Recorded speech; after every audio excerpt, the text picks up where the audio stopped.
जय हिंद दोस्तों, ज्ञान गोदावरी यूट्यूब चैनल में आपका हार्दिक स्वागत है।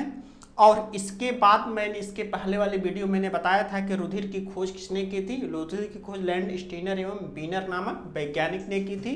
और इन्होंने बताया कि इसमें दो प्रकार के प्रोटीन होते हैं, प्रतिजन और प्रतिरक्षी होते हैं। प्रतिजन को कैपिटल लेटर से और प्रतिरक्षी को स्मॉल लेटर से व्यक्त करते हैं। इसी के आधार पर रुधिर वर्गों को इन्होंने चार भागों में डिवाइड किया, ए बी और ओ, चार भागों में डिवाइड किया। और इसी में रुधिर के प्रकार होते हैं, चार होते हैं। इसमें प्रतिजन पाए जाते हैं और या प्रतिरक्षी होते हैं। इसके पास एक जीनिक संरचना होती है। इतना ध्यान दीजिएगा, रुधिर का प्रकार ही रुधिर का प्रतिजन होता है और प्रतिजन ही उनकी जीनिक संरचना होती है। और इसके आधार पर रुधिर वर्गों की परिभाषा बताए थे। जिस रुधिर में एंटीजन ए और एंटीबॉडीज बी होता है उसे रुधिर वर्ग ए कहते हैं। और जिस रुधिर में एंटीजन बी और एंटीबॉडी ए होता है उसे रुधिर वर्ग ए कहते हैं।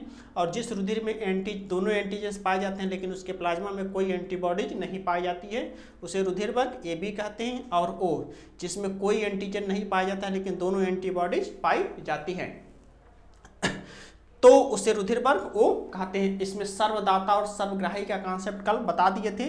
ओ को सर्वदाता और ए बी को सर्वग्राही कहा जाता है। और इसी ब्लड ग्रुप के बाद से एग्जाम में जो क्वेश्चन आते हैं कि रुधिर वर्गों की जीनिक संरचना से क्वेश्चन पूछे जाते हैं। जैसे जीनिक संरचना का अभिप्राय होता है कि माता पिता के आनुवंशिक लक्षणों को अगले पीढ़ी में ले जाने वाले जो फैक्टर्स होते हैं उसी को जीन या जीन के नाम से जानते हैं। और उन जीनों को एक सिंबल के द्वारा प्रदर्शित करते हैं। जैसे ए की जीनिक संरचना अल्फा ए और बी की जीनिक संरचना अल्फा बी होता है, अल्फा बी और ए जीरो होता है। और दूसरा होता है ए बी की जीनिक संरचना अल्फा ए और अल्फा बी होता है। तो इसी के आधार पर इनकी जीनिक संरचना होती है और इसी के आधार पर रुधिर वर्गों को निर्धारित करते हैं। तो जैसे एग्जाम में आपका एक क्वेश्चन पूछा जाता है, ध्यान दीजिए, पहला क्वेश्चन पूछा जाता है कि इस क्वेश्चन को हर एक एग्जाम में पूछा जाता है। ध्यान से इसको देखिएगा कि एक बच्चे के पिता का रुधिर वर्ग ए है। क्वेश्चन पूछा जाता है एक बच्चे के पिता का रुधिर वर्ग, बच्चे के पिता का रुधिर वर्ग, पिता का रुधिर वर्ग ए है। एक बच्चे के पिता का रुधिर वर्ग ए है और इसकी माता का रुधिर वर्ग, और इसके माता का रुधिर वर्ग, माता का रुधिर वर्ग, रुधिर वर्ग बी है, बी है। तो यह बच्चा किस किस रुधिर वर्ग का संभव होगा, किस किस रुधिर वर्ग का संभव होगा, वर्ग का संभव होगा। तो आपसे ऐसे क्वेश्चन दे दिए जाते हैं और आपके सामने एग्जाम में आंसर कैसे दे दिए जाते हैं। आपके एग्जाम में आंसर दे दिए जाते हैं। पहला ऑप्शन रहता है बी, ए बी ऑप्शन रहता है, सी रहता है और डी, ये चार ऑप्शन रहते हैं। और इसमें ऑप्शन दे दिए जाते हैं, ए ब्लड ग्रुप होगा, दूसरा ए का होगा और बी का होगा। इसमें ए बी और ए बी का होगा। और ये डी ऑप्शन रहता है ए बी, ए बी और ओ। तो अब आपसे इसी क्वेश्चन से आंसर आपको ट्रिक कराया जाता है। तो ध्यान दीजिए, इसको सॉल्व करने के लिए, इसको सॉल्व करने के लिए कैसे इसको सॉल्व करते हैं। तो इसमें दो चीज़ों को ध्यान दीजिएगा कि कैसे इसको सॉल्व करते हैं। तो सबसे पहले बच्चे के पिता का रुधिर वर्ग। अब यहाँ देखिएगा, बच्चे के पिता का रुधिर वर्ग, बच्चे के पिता, पिता का रुधिर वर्ग, रुधिर वर्ग क्या है, ए है। और बच्चे की माता का रुधिर वर्ग, माता का रुधिर वर्ग, रुधिर वर्ग क्या है, बी है। ध्यान दीजिएगा, बच्चे के पिता का ए है और माता का रुधिर वर्ग बी है। तो इससे होने वाले बच्चे किस किस रुधिर वर्ग के संभव हो सकते हैं। तो ध्यान दीजिए कि बच्चे का जब रुधिर वर्ग ए है और माता का रुधिर वर्ग बी है,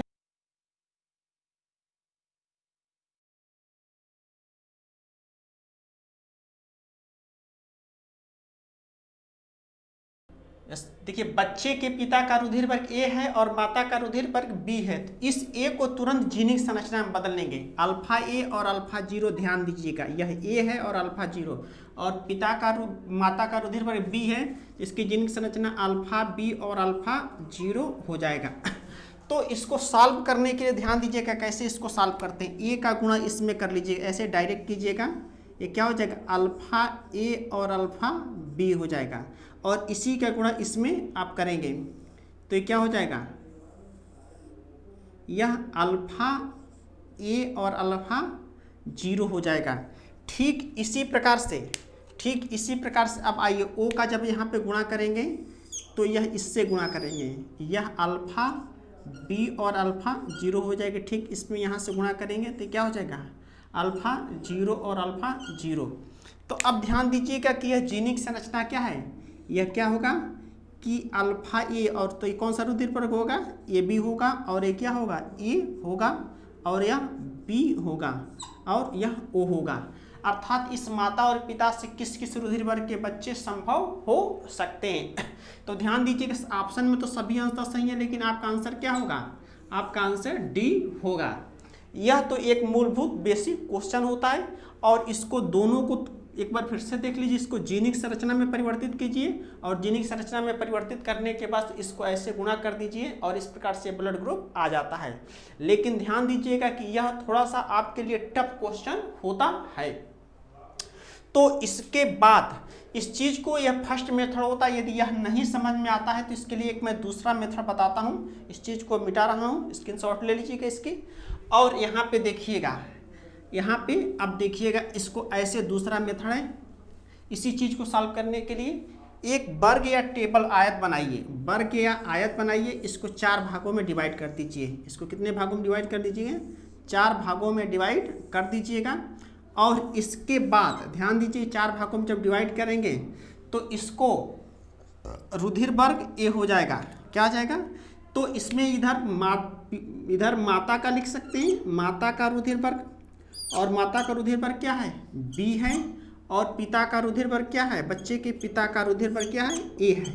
तो जब ये रुधिर वर्ग आएगा तो इसको तुरंत जीनिक संरचना में बदलिए। ए की जीनिक संरचना क्या होगी, अल्फा ए और अल्फा जीरो हो जाएगी।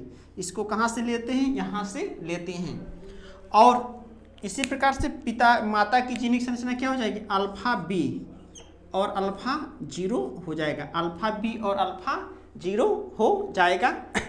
इस स्थिति में अब इसको सॉल्व कैसे करते हैं, यहाँ से ऐसे गुणा कर लेते हैं, अल्फा ए और अल्फा बी, यहाँ से इसका गुणा इसमें करते हैं, तो अल्फा ए और अल्फा जीरो। तो इसको करना क्या, इसका गुणा इसमें करते हैं तो ये राशि आ गई, इसका गुणा इसमें करते हैं तो यह राशि आ गई। तो इस प्रकार से कौन सा रुधिर वर्ग हो जाएगा, वहाँ से देख के बताइए ये कौन सा रुधिर वर्ग होगा, ए बी रुधिर वर्ग हो जाएगा, और ये कौन सा रुधिर वर्ग होगा, ए रुधिर वर्ग हो जाएगा। ठीक इसका गुणा आप ऊपर वाले में करते हैं, अल्फा बी और अल्फा जीरो, इस प्रकार से अल्फा जीरो और अल्फा जीरो आ जाएगा। तो इसमें कौन सा रुधिर वर्ग होगा, बी होगा, और यह जीरो होगा। अर्थात इसमें कौन कौन से रुधिर वर्ग आपके सामने आ गए, ए आ गए, बी आ गए, ए बी आ गए, और ओ आ गए, अर्थात वो पहले वाला आंसर आ गया। ठीक इसी प्रकार से बहुत सारे क्वेश्चन आपको सॉल्व करने के लिए मिलते हैं। और दूसरी स्थिति होती है कि इसी से रिलेटेड यदि आपको नहीं समझ में आए तो फिर से मैं समझा देता हूँ, इसको ऐसे गुणा करके इसको सॉल्व कर लेना। और यह टाइप फर्स्ट होता है, ऐसे क्वेश्चन टाइप फर्स्ट होते हैं, इसमें 3 प्रकार से क्वेश्चन आते हैं। लेकिन इन क्वेश्चनों को सॉल्व करते समय कुछ आपके सामने समस्याएं आती हैं, उन समस्याओं के संदर्भ में मैं बता दे रहा हूँ। अब इसी के बाद से दूसरा क्वेश्चन इसके बारे में बता रहा हूँ, इससे रिलेटेड दूसरा क्वेश्चन है। आज क्वेश्चन केवल सॉल्व कराऊंगा, पॉजिटिव नेगेटिव का कॉन्सेप्ट अगले बार बताऊंगा नेक्स्ट वीडियो में। अब यहाँ से देखिएगा, अब इसको डायरेक्ट क्वेश्चन आप लोग लिखते रहिएगा। इससे रिलेटेड दूसरा क्वेश्चन होता है कि एक प्रॉब्लम, ध्यान दीजिए, एक प्रॉब्लम सॉल्व कर लीजिएगा। यदि ऑप्शन में यदि अल्फा ए और अल्फा ए आए तभी आपका रुधिर पर कौन सा ए होगा, और अल्फा बी और अल्फा बी आए तब भी यह रुधिर वर्ग बी होगा, क्योंकि यह समस्या न क्रिएट कीजिएगा कि ऑप्शन में तो है नहीं। यदि दोनों आए तो रुधिर वर्ग होगा, बी आए तो यह रुधिर वर्ग बी होगा। इस स्थिति में अब दूसरा क्वेश्चन ध्यान दीजिएगा। दूसरा क्वेश्चन इस टाइप का, दूसरा क्वेश्चन है टाइप फर्स्ट का, यह दूसरा क्वेश्चन है टाइप फर्स्ट का, यह दूसरा क्वेश्चन।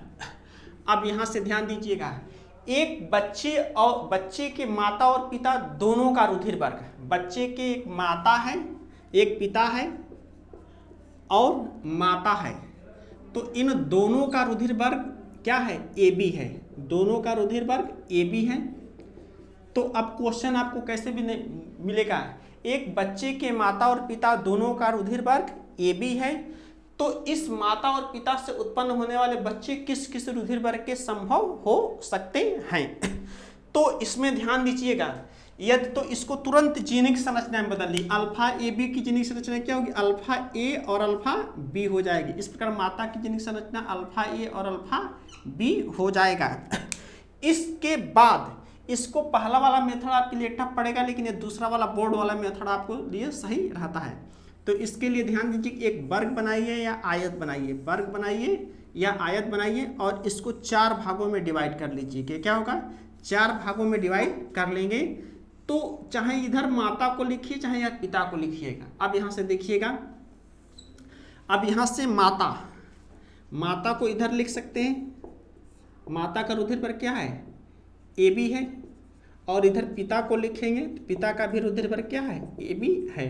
तो इसको सॉल्व कैसे करते हैं, ध्यान दीजिएगा, अल्फा ए और अल्फा बी होता है, अल्फा ए और अल्फा बी, और पिता की जीनिक संरचना अल्फा ए और अल्फा बी हो जाता है। तो इसको जब आप सॉल्व करेंगे, इसको आप सॉल्व करेंगे तो यह क्वेश्चन क्या आ जाएगा, अल्फा ए और अल्फा ए आ गया। इसी प्रकार से इसमें गुणा करेंगे, अल्फा ए और अल्फा बी आ जाएगा।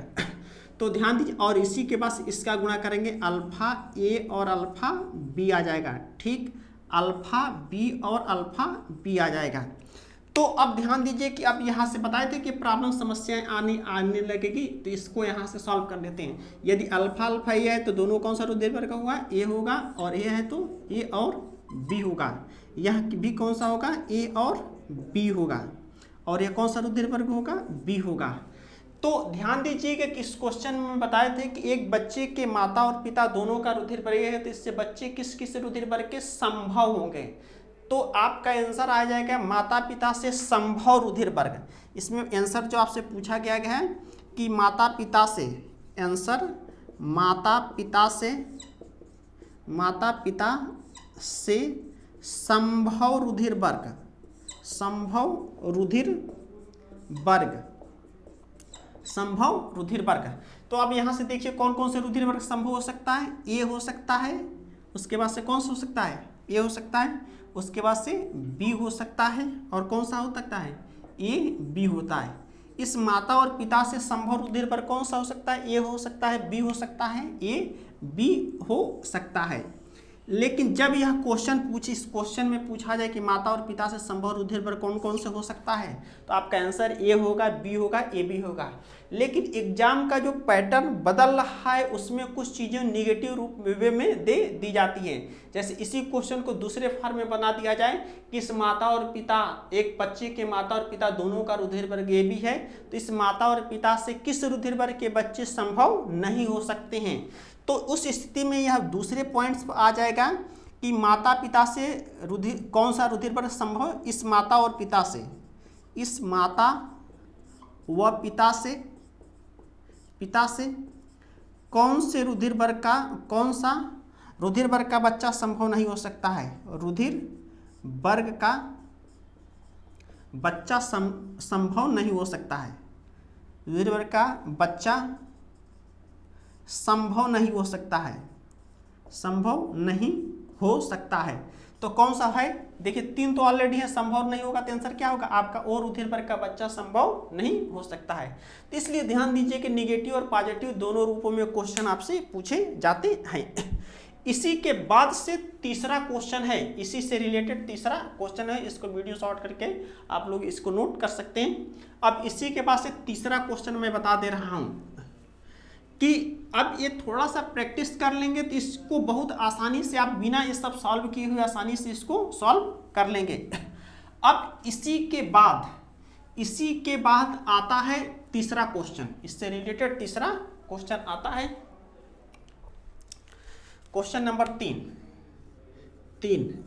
कि एक बच्चे के माता और पिता दोनों का रुधिर वर्ग A है।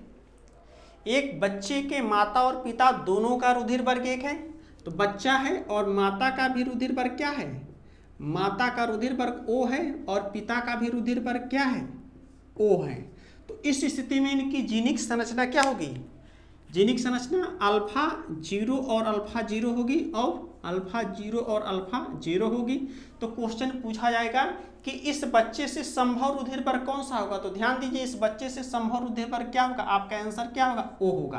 क्या होगा, O होगा। लेकिन जब पूछा जाए कि कौन सा संभव रुधिर वर्ग का नहीं हो सकता है, तो ये होता है, B होता है, AB होता है।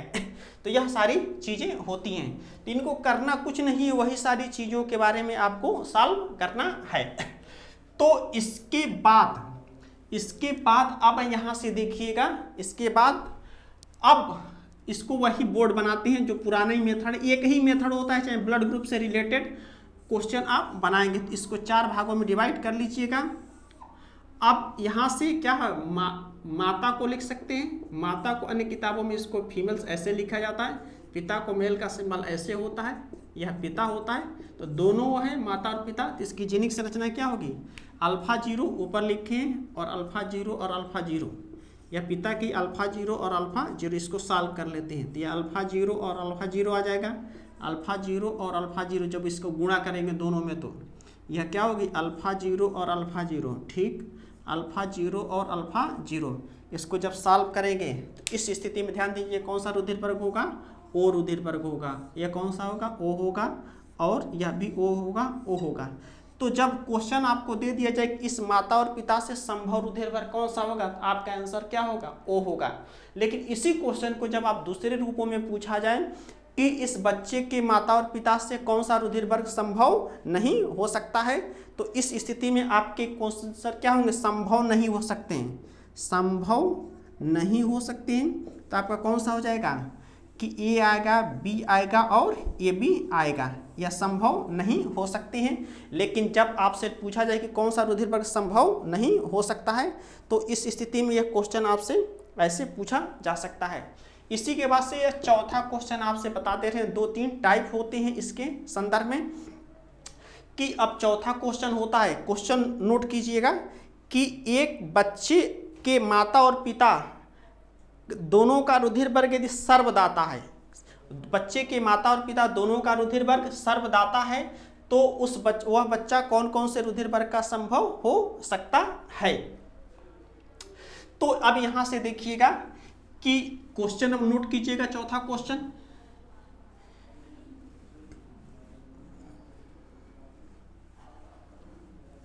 चौथा क्वेश्चन, एक बच्चे के माता और पिता दोनों का रुधिर वर्ग सर्वदाता है। चौथा क्वेश्चन, बच्चे के माता और पिता का रुधिर वर्ग सर्वदाता है, और इसी के बाद से माता का भी रुधिर वर्ग क्या होगा, माता का रुधिर वर्ग सर्वदाता है, तो सर्वदाता O को कहते हैं। तो आपका इससे संभव रुधिर वर्ग क्या हो सकता है, तो संभव रुधिर वर्ग O हो सकता है, क्योंकि अभी बताए थे अल्फा 0 और अल्फा 0 हो जाएगा। और इससे जो आगे क्वेश्चन जब सॉल्व करेंगे तो कौन सा रुधिर वर्ग आएगा, O आएगा। कौन सा नहीं होगा, A होगा, B होगा और AB होगा। लेकिन जब इसी क्वेश्चन को 5वें नंबर पे पूछ लिया जाता है कि एक बच्चे के माता और पिता दोनों का रुधिर वर्ग सर्वग्राही है, एक बच्चे के माता और पिता दोनों का रुधिर वर्ग क्या है, सर्वग्राही है। पिता का रुधिर वर्ग क्या होता है, सर्वग्राही है, और माता का रुधिर वर्ग क्या होता है, सर्वग्राही है। तो सर्वग्राही के संदर्भ में क्या होगा, AB आ जाएगा, और ए बी आ जाएगा। तो इसकी जेनिक संरचना क्या होगी, अल्फा ए और अल्फा बी। ये अल्फा ए और अल्फा बी हो जाएगा। तो इसको करना कुछ नहीं है, अब वहीं से ये सारी चीज़ें होती हैं। इसको एक बोर्ड बनाइए,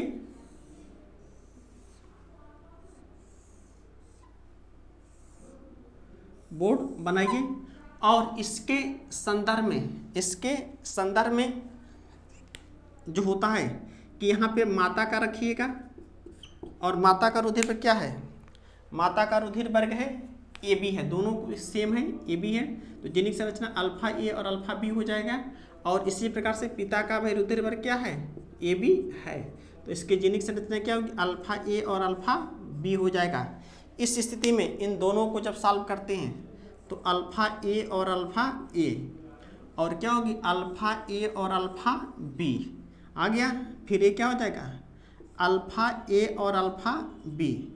इसके बाद से अल्फा बी और अल्फा बी यह सॉल्व हो जाएगा।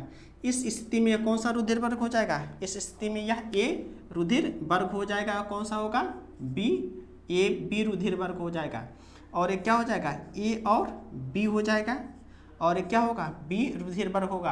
अर्थात इस बच्चे के माता और पिता से कौन कौन से रुधिर वर्ग के बच्चे संभव हो सकते हैं। तो इस बच्चे के माता और पिता से कौन कौन से संभव हो सकते हैं, ए के हो सकते हैं, बी के हो सकते हैं, ए बी का हो सकता है। संभव रुधिर वर्ग होगा, संभव रुधिर वर्ग नहीं संभव होगा, नहीं संभव होगा। वो कौन सा होगा, ओ का नहीं संभव होगा। लेकिन इसके बाद सेकेंड स्टेप पे क्वेश्चन आते हैं कि संभव रुधिर वर्ग का परसेंटेज कितना होगा। तो संभव रुधिर वर्ग का टोटल परसेंटेज कितना होगा, 75। संभव रुधिर वर्ग का टोटल परसेंटेज कितना होगा, 75%। कितना होगा, 75% होगा। और असंभव रुधिर वर्ग का परसेंटेज क्या होगा, 25% होगा। लेकिन अब यहाँ से नेक्स्ट पॉइंट पे क्वेश्चन पूछा जाता है, क्यों 75 आ गया, कि ध्यान दीजिए कि यह पूरे राशि को 100 मान लेते हैं, 100 मान लेते हैं। तो यह भी कौन कितना परसेंट हो गया, 25% हो गया, यह भी 25% हो गया, यह भी 25% और यह भी 25%। ठीक है। तो इसको जब आप सॉल्व करेंगे तो ए का परसेंटेज कितना हो जाएगा, यहाँ पे भी 25% हो जाएगा, बी का भी परसेंटेज क्या होगा, 25 हो जाएगा, 25 हो जाएगा। बी दो जगह है, ए और बी का परसेंटेज 25 होगा और ए बी होगा तो ये 2 हो जाएगा। इसमें संभव रुधिर वर्ग क्या होगा, यह 50% हो जाएगा। तो संभव रुधिर वर्ग क्या होगा, 100, सॉरी यह 100 हो जाएगा। क्या होगा, यह 100 होगा और इसका नहीं संभव होगा तो 25% होगा। तो इसलिए संभव रुधिर वर्ग को ऐसे निकाल सकते हैं। और इसी के बाद से अब 5वां क्वेश्चन होता है, 5वें टाइप, दूसरे टाइप से क्वेश्चन होता है।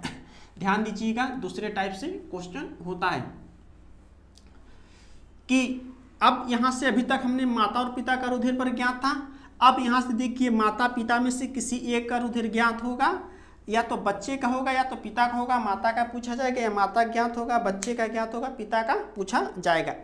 तो अब यहां से क्वेश्चन देखिएगा, next question, next type second का पहला क्वेश्चन, एक बच्चे के पिता का रुधिर वर्ग, एक बच्चे का रुधिर वर्ग देखिएगा, एक बच्चे का रुधिर वर्ग, बच्चे का रुधिर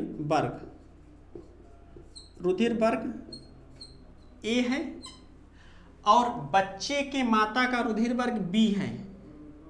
बच्चे के और ए है और बच्चे के माता का रुधिर वर्ग, माता का रुधिर वर्ग बी है तो इसकी माता ज्ञात है, बी है तो इसका पिता किस रुधिर वर्ग का संभव हो सकता है, किस रुधिर वर्ग का संभव हो सकता है, संभव हो सकता है। तो ध्यान दीजिएगा, बच्चे का भी यहाँ पे ज्ञात है, बच्चे का रुधिर वर्ग क्या है, ए है, और बच्चे के पिता का रुधिर वर्ग, बच्चे के माता का रुधिर वर्ग, बच्चे के माता का रुधिर वर्ग क्या है, रुधिर वर्ग क्या है, बी है। तो बच्चे का यहाँ पे पिता का पूछा जा रहा है, बच्चे के पिता का रुधिर वर्ग क्या होगा, तो करना कुछ नहीं है, वही सारी चीज़ें आपको पता करना है। इसको अल्फ़ा ए और अल्फ़ा 0 हो जाएगा, यह अल्फ़ा बी और अल्फ़ा 0 हो जाएगा। तो करना कुछ नहीं है, वही सारी चीज़ें हैं, वही कहानी है पुरानी। अब इसी के पुरानी के संदर्भ में आएंगे, तो पुरानी के संदर्भ में सॉल्व क्वेश्चन कैसे करते हैं, जैसे आप पहले करते आ रहे हैं। 4 बोर्ड बनाइए, इसको 4 भागों में डिवाइड कर दीजिएगा। तो यहाँ पे बच्चे को लिख लीजिए, या इधर उधर करने पर आपके अनुसार कोई अंतर नहीं पड़ता है। तो बच्चे का रुधिर वर्ग ए है, और बच्चे के माता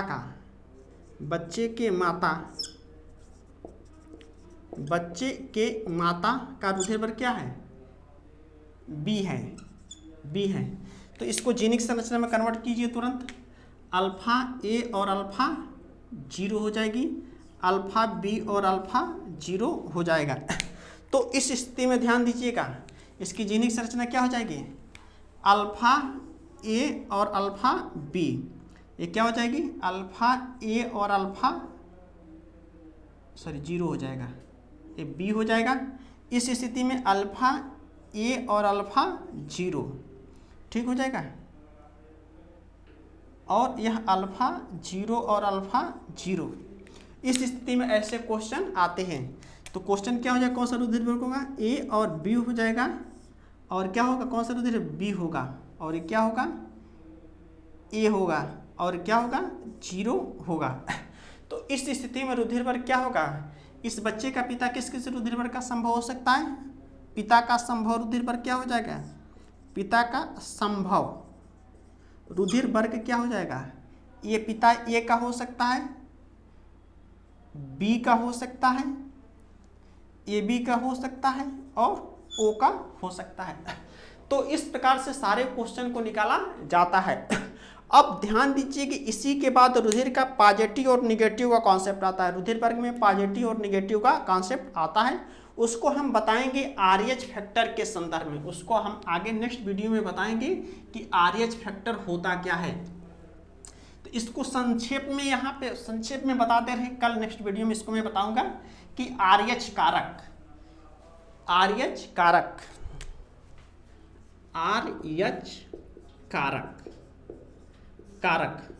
और आरएच इसे फैक्टर कहते हैं, आरएच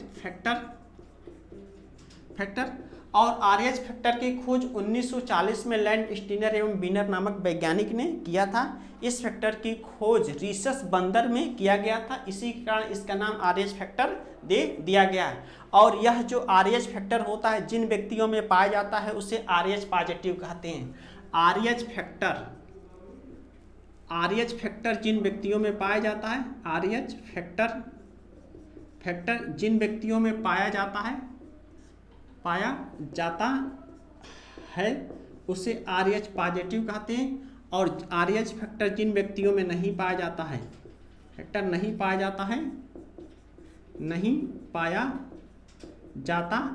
है उसे आरएच निगेटिव व्यक्ति कहते हैं। उसे क्या कहते हैं, आरएच निगेटिव व्यक्ति कहते हैं। इसी के आधार पर रुधिर वर्ग के पॉजिटिव और निगेटिव का कॉन्सेप्ट दिया गया। तो ध्यान दीजिए, इसको बहुत संक्षेप में बता रहे हैं। आरएच जो फैक्टर होता है इसको 2 भागों में डिवाइड कर लीजिएगा। एक जिसमें पाया जाता है, आरएच फैक्टर जिसमें पाया जाता है तो वह ए पॉजिटिव होंगे, बी पॉजिटिव होंगे, ए बी पॉजिटिव होंगे और ओ पॉजिटिव होंगे। आरएच फैक्टर जिसमें नहीं पाया जाता है, आरएच फैक्टर नहीं पाया